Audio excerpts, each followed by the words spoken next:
জড়িয়ে ধরে এবং শ্লীলতাহানির চেষ্টা করা। জাম দিয়ে তার উপরে পড়েছে, পড়ার পর ওরা শরীরের বিভিন্ন জায়গায় মানে তারা চেষ্টা করছে, শ্লীলতাহানি করার জন্য চেষ্টা করছে, আরো কিছু উচিতের ঘটনা আছে। টোটাল ঘটনা হলে তাকে 10 সেকেন্ডের মধ্যে এই ঘটনাটা ঘটে গেছে। এবং আমাদের কিন্তু এই ঘটনাটা সে একজন ইউএস এর নাগরিক। অভিযুক্তের নাম তারেকুল ইসলাম ওরফে সুল্লা তারেক, বাবার নাম ফরিদ আলম,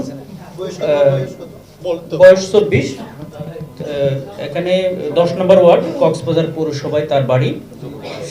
তার নামে ইতিপূর্ব এরকম মামলা আছে, শ্লীলতাহানির মামলা আছে, নারী নির্যাতনের মামলা আছে।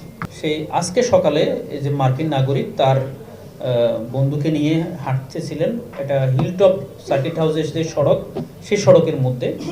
তো তাকে টার্গেট করে তারেক পিছন থেকে অতর্কিতভাবে তাকে জড়িয়ে ধরে এবং শ্লীলতাহানির চেষ্টা করা।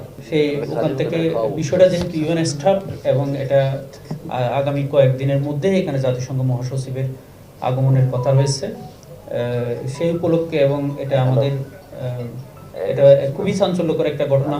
এই ঘটনায় পুলিশ সদর দপ্তর আমাদের আইজি স্যারের নির্দেশনায় এবং পুলিশ সুপার স্যারের সার্বিক তত্ত্বাবধানে আমাদের সদর সার্কেল এবং অতিরিক্ত পুলিশ সুপার ক্রাইম এবং সদর থানার ওসি এটা যৌথভাবে আমরা এখানে সাঁড়াশি অভিযান করে তাকে ঝাউতলা থেকে 4:45 তাকে আটক করতে সক্ষম হই এবং এখন তাকে জিজ্ঞাসাবাদে সেই ঘটনার প্রাথমিকভাবে স্বীকার করেছে এবং যিনি ভিকটিম তিনিও এই অভিযুক্তকে ভেরিফাইড করেছে। আমরা তার বিরুদ্ধে কঠোর আইনানুগ ব্যবস্থা নেব।